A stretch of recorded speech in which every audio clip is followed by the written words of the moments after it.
Ladies and gentlemen, welcome to a live Locked On Seminoles. I'm your host, Max, and tonight is the exact opposite of our bowl spectacular. It's just me. So it's y'all, me, the pictures I now have on my wall. That's about it. As y'all can see, I am now coming to you from the Permanent Command Center. Life has been wild the past few weeks. Not that you guys really concern yourselves with that, but I've been all over, been on the road. So I apologize for some sound quality issues or whatever may have occurred over the past week. But now I'm back. All the stuff's here. One day we'll give you guys like a MTV Cribs tour of what's going on. But in the meantime, thank you for making Locked On Seminoles your first listen every single day. Hundreds of you guys listen to us, and I love it. It is why we get to do what we do. So thank you. Please keep coming back. If it's your first time here, welcome. I hope this is a good one because I'm going to break down all of the craziness that unfolded last week. I'm going to look at the Travis Hunter deal. I'm going to give my opinion on it. I'm sure my co-hosts will have opinions when they rejoin me. But I'm going to try to look at it through the lens of we've now had, 5-6 days to ruminate on this. 4 days, I guess, 5 days. And what does it actually mean for the program? Why do I think Travis Hunter did what he did? Why I kind of have an issue with it. And, I'll try to avoid giving too many thoughts on Deion Sanders because I imagine the fan base is still pretty split on him. And that's probably a topic for another day. So I also want to look at the coaching changes. So we're going to look at Alex Atkins promoted to offensive coordinator. We're going to look at a new quarterbacks coach, and we are going to talk a little bit about what I think the departure of Dillingham probably means for the offense headed into the offseason. So stick around. We got a great show. I'm excited to bring it to y'all. But first, I usually delegate this to Drake. But today, I get to roll a video.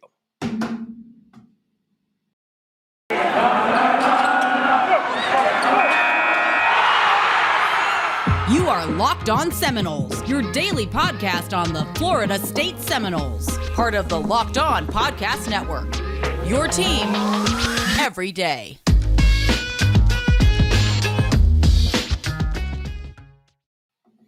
All right, folks. Seriously, thank you for being here. This is a live Locked On Seminoles brought to you by Sonos, the official sound speaker of college football. I've tried Sonos. Check it out. Great to have in your home. I've got a Sonos soundbar. I love it. It's the best quality I've ever had from any soundbar, and I've kind of run the gamut of them. So anyway, let's just dive right into this Travis Hunter deal. If you weren't paying attention on Wednesday, that's okay. The number one overall commit or prospect in the 2022 class has been committed to Florida State since I believe like spring of his sophomore year of high school.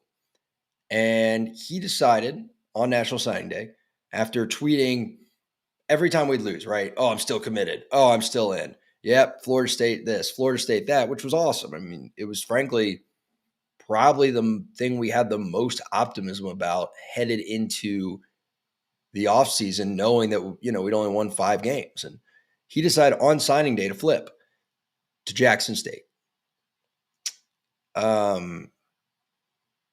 Yeah. So I first want to defend my team and my coaches, right?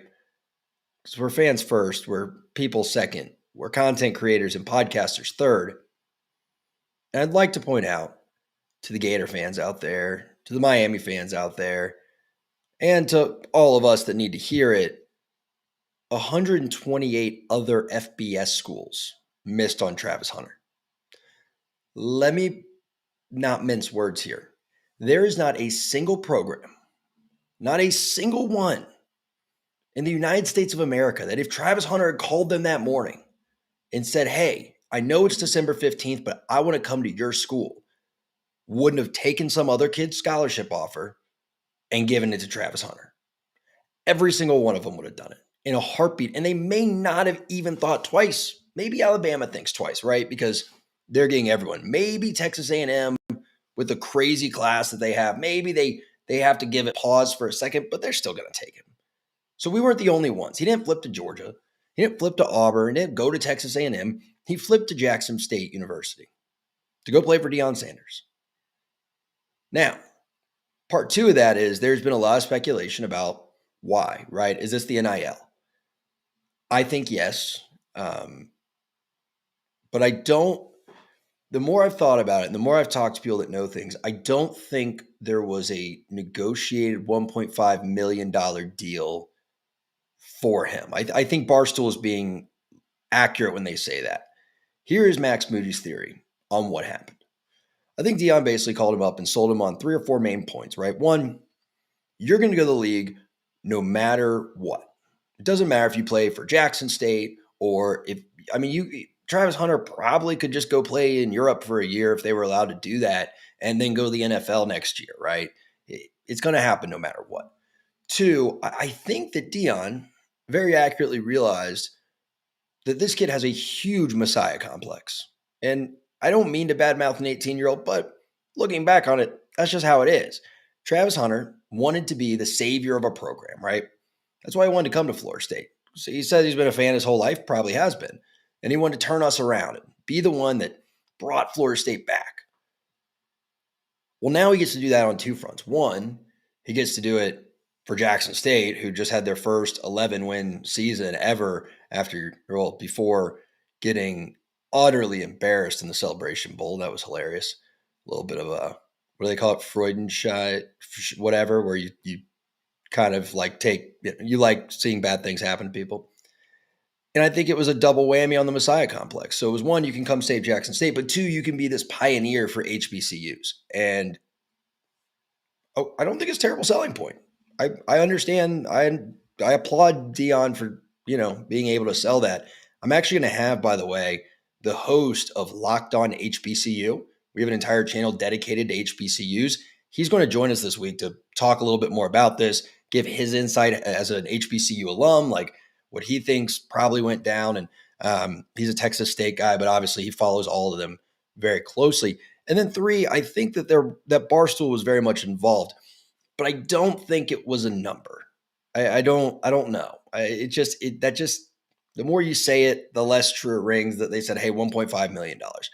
I think Dion probably said to him, hey, I'm with Barstool. I'm going to take care of you. And Prime knows how to make money. And now that you're allowed to make money, Prime's going to teach you how to make money. Because you look back and like Deion Sanders, for all of his flaws, and believe me, I'm the first one to talk about his flaws. He was kind of I don't want to say first, but he was one of the most prominent collegiate athletes to learn how to market himself, right? There's a reason that he hasn't touched a college football field in, 30 some odd years.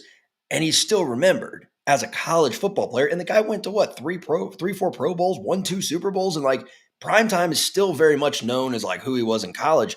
The guy knows how to brand himself. I am sure he told Travis Hunter, he's going to teach him all that, right? Oh, and by the way, I'm with Barstool, so wink, wink. That's kind of how I see it probably went down. And then the 4th point, of course, is, hey, you can come be coached by Deion Sanders. So there's a few other things I want to address with that. But first, I do got to tell you guys about our good friends that bring you this program, and that's Prize Picks. Folks, I love Prize Picks. I talk about it all the time. I actually had a pretty good Prize Picks weekend with the bowl games. It's very simple. You download it from the Google Play or Apple Pod, whatever they call it, the Apple App Store. And you go in and you're going to draft a team, daily fantasy style, of 3 to 5 guys. Okay. Except instead of trying to score fantasy points, because you're never going to beat the guys in the other daily fantasy sites, right? They've got these algorithms. They've got these computer systems. You guys, you can't beat them. I'm sorry. I love you guys. You're my favorite listeners, but you just can't. With Prize Picks, it's a little different. So if you draft a running back, right? It might say, okay, do you think he's going to go over or under 105 rushing yards? And if you pick over and he gets over 105, that's a win, right? And that happens with each of the people on your team, right? But with different statistical categories based on position. If you get 3 of your 5 right, you make some money back on your entry. So if you put $20 into your entry, you make like 40 off of that, I think. If you get 4 out of 5 right, you do a little better. So on a $20 entry, I believe you'd get 100 back. Now, if you get all 5 right, which again, it's just you against these statistical categories. You're not playing 100 other people or 1,000 other people, right? With all this knowledge that you don't have. You get 5 out of 5 right on Prize Picks, guys.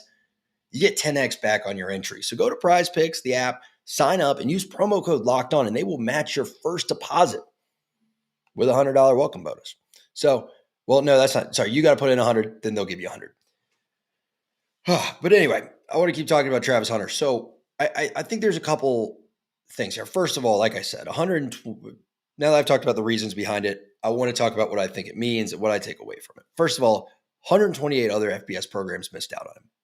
So I know it was fun and it was exciting to start a big space called Fire Norvell, but that was some of the dumbest shit I've ever heard. I'm sorry.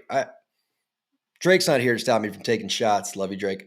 But that was sensational journalism of whoever. Well, I don't even know who the guy was trying to popularize his podcast and trying to say like, oh yeah, the guy at one point. And I was listening in and out throughout the day because I was working most of the day. It was kind of so this was blowing up and whatever.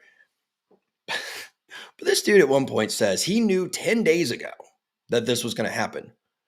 I don't have a bleep button. Darn it. This is the problem with going live. But no, you did not. I am sorry. No, you had no idea this was going to happen. And if someone tells you they knew this kid was going to go to Jackson State, they are lying.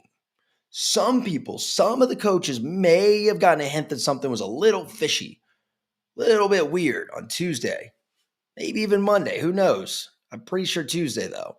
But no one knew about this 10 days ahead of time. So again, have your little space. It was really cute, guys, that you made everyone, do some weird thing where they said, fire Mike Norvell before they could talk. And you shut out any voice that comes in with any type of reason and says, hey, maybe we're overreacting because literally everyone else missed on this kid. And he's going to play for Deion Sanders at Jackson State, which like, what are you supposed to do there? Right? Like it's inexplicable. So that was ridiculous. We're not firing Mike Norvell over this. But I will say that his threshold for losses next year, I believe, just shrank by 2.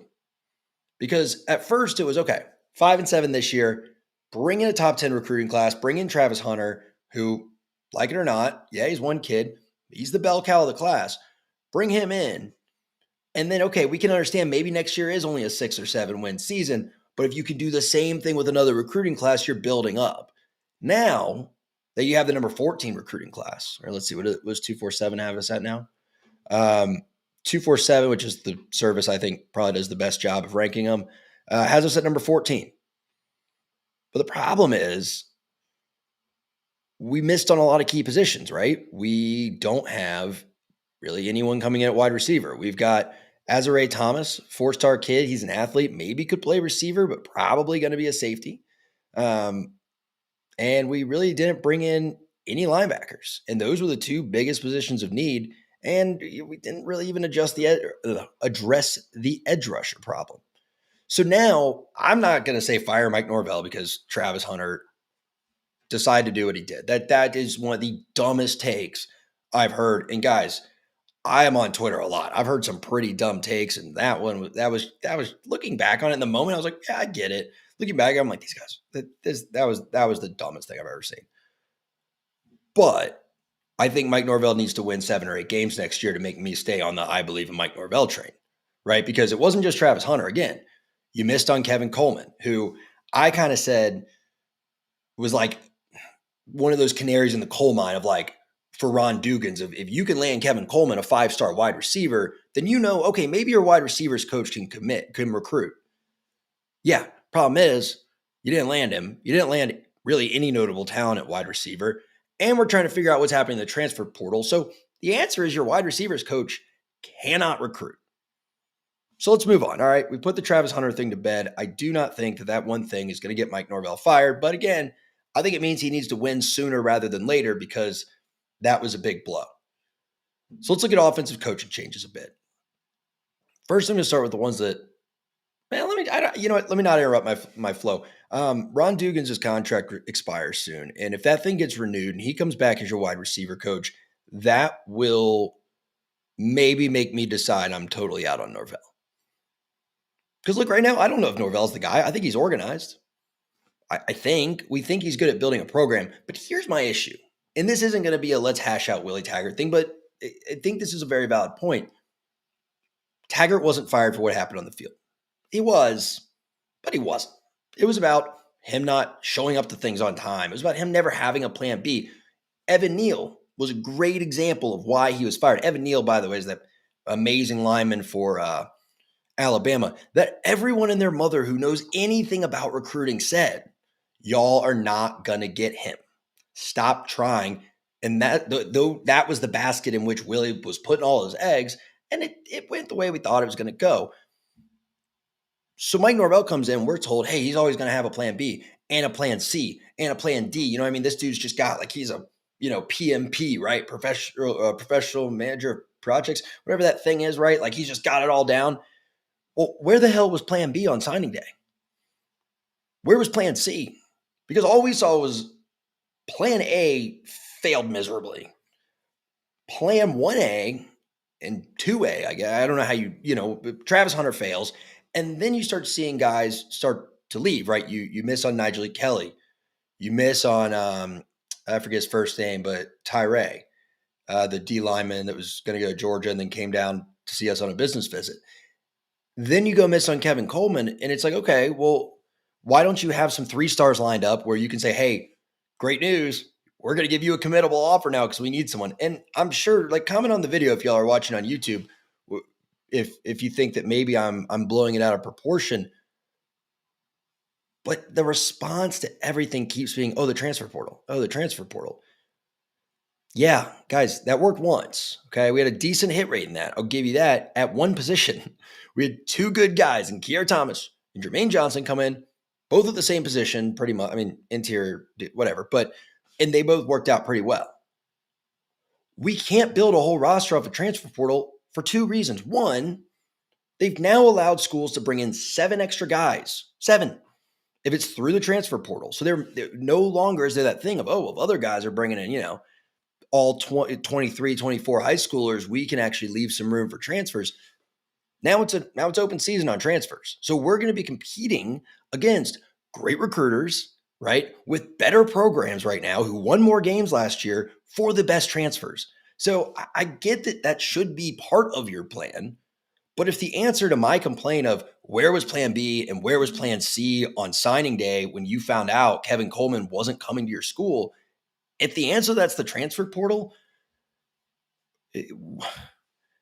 again, that could be part of it, but they needed to have a plan B. They needed to have a plan C. And I'm very discouraged by how everything else went down, more so than I am about Travis Hunter. Because, again, sucks.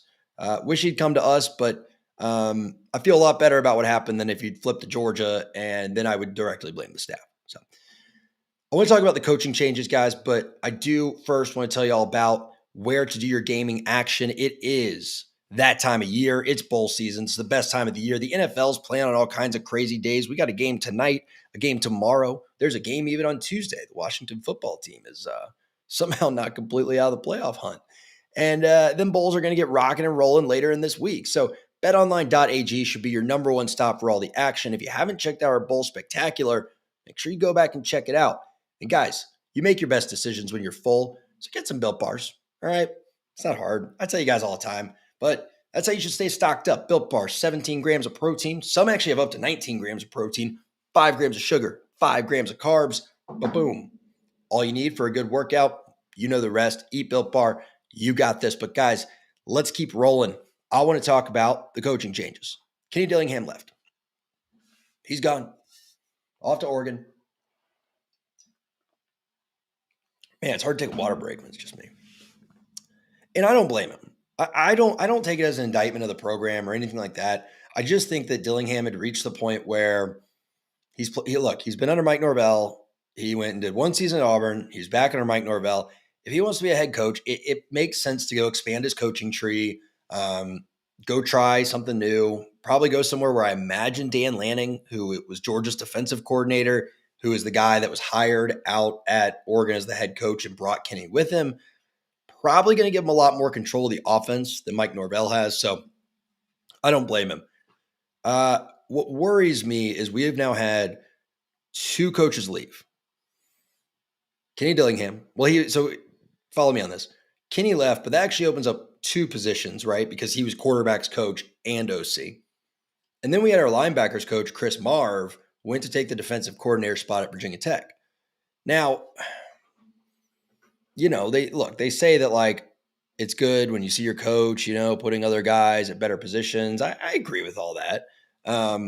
But what I don't agree with is the fact that we have now done not just one, not just two, but three internal promotions. It just feels lazy. It's like, look, there are so many coaches, right, that are all over the country and are at all these different schools, and they all have agents, and you can get a hold of them. And you're telling me that out of 3 consecutive times, the best guy was already on your staff? Does that sound right? Like, say it out loud and say it slowly to yourself. Our staff of whatever, 10 on the field coaches, minus 2, right? So we're down to 8. And then the analyst pool, whatever there are, like 20 of those guys. That is where the best 3 new coaches for 3 different positions are all going to reside.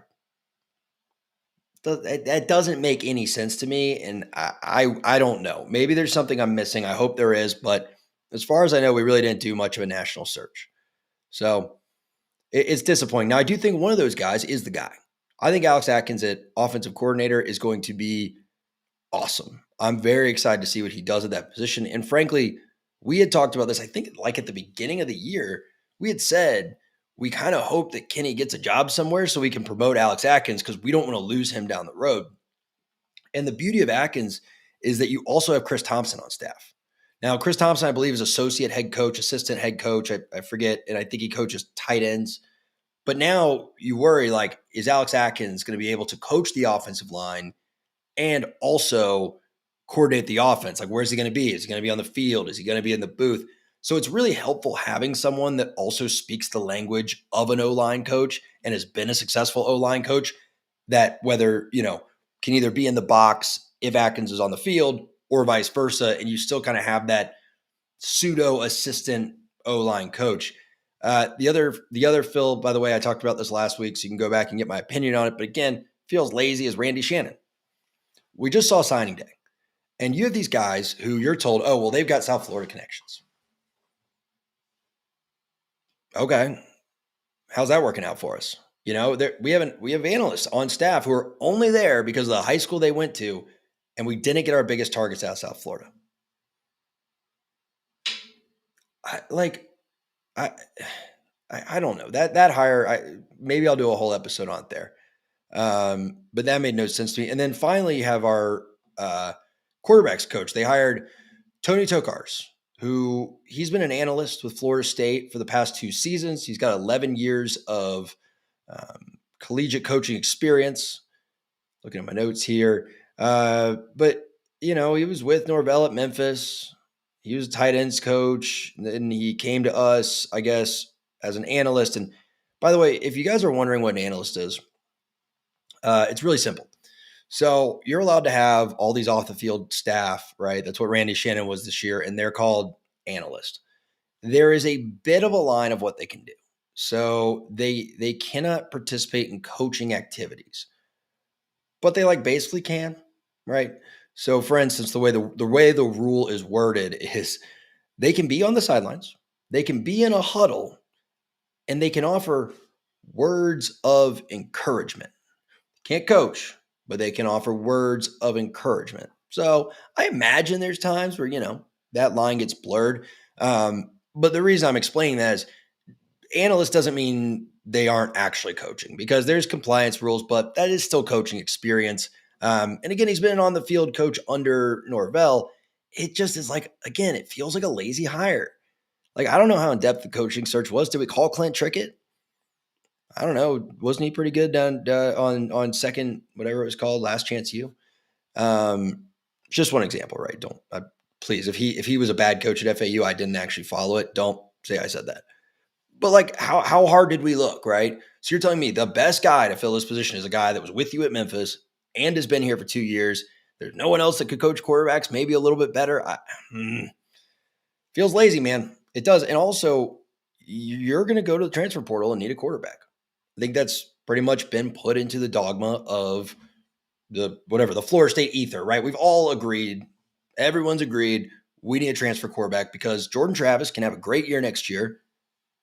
but guys get hurt. It just happens, right? And we saw in that Florida game, you don't have an answer right now in that quarterback room if Jordan Travis gets hurt that can win a football game for you. In fact, you have guys that will probably be a liability if you have to put them out there and make you less likely to win, even if it's only for a few series. You do have AJ Duffy coming in, but go watch his tape. I think AJ is going to be a darn good quarterback. I respect him for, doing what he's done. He's really been out there recruiting for us. You look at the Travis Hunter flip. He could have also said, whoa, let me wait. But he said, screw it. I'm Noel-blooded. Him and, by the way, my new favorite Seminole, Sam McCall, who I think probably got thrown under the bus a bit by Hunter. But anyway. And yeah, so watch his tape, though. He's a 4-star. He's a good quarterback. He can throw the ball, but he's not going to be like day one starter ready. And if Jordan goes down, you really probably aren't going to be able to rely on him a ton. So you need a transfer quarterback. And when these guys are transfers, they're making a business decision. They're trying to get to the NFL, right? They're not doing it for love of the game anymore, right? They tried that at their first school. Now it's a business decision. Are they really going to want to come play for Tony Tokars? I don't know. I mean, I'm not I'm not just trying to rip on our coaches. I'm just saying it doesn't feel splashy. It doesn't feel like big. And you had an open linebackers coach spot. You and a DC who, by the way, most people probably think is going to have to be replaced eventually.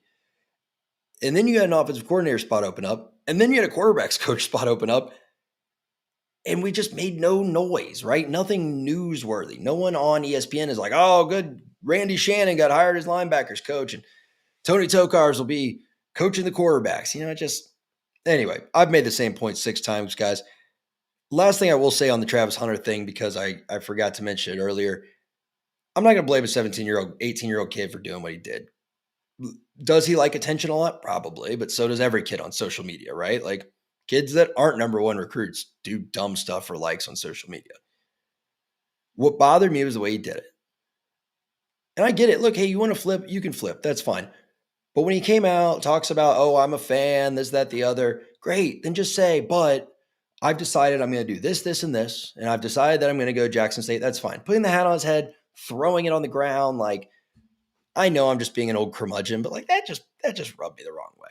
So guys, I hope it gets better. I mean, I'm interested to see what these new coaches can do. I'm interested to see if we start to see some names pop up for later signing day. We just made an offer to a Louisville receiver who's transferring, and he's going to make a decision in the next couple of days because he wants to enroll in January. He actually caught 2 touchdowns against us this year. So we'll keep you updated on that. And yeah, I think it's mostly going to be me this week. Drake and Dave are with their families for Christmas. And I'm pulling big boy world. I am hosting Christmas for the first time up here. So I'll still be coming to you guys 5 days a week. Make sure you're subscribed on YouTube. Like the video. Leave a little comment if you want. I always like to respond to you guys. Hit that bell so you get notifications like now. And I just randomly decide to go live instead of pre-recording. And if you're on the podcast, make sure you hit that little plus button when you go to our show's page. Because if you're on the podcast, you can't see what I'm doing with my hand. And follow us. And make sure you check it out on Twitter. I'm at MaxMoody17. Collectively, we are at Knowles Anonymous. And y'all have a good one. Thanks for the few of you that were here spending the night with me. And for the rest of you, thanks for making me your first listen on Monday. I hope you have a wonderful week. Hope it's a short week with Christmas coming up. And I will see you guys tomorrow.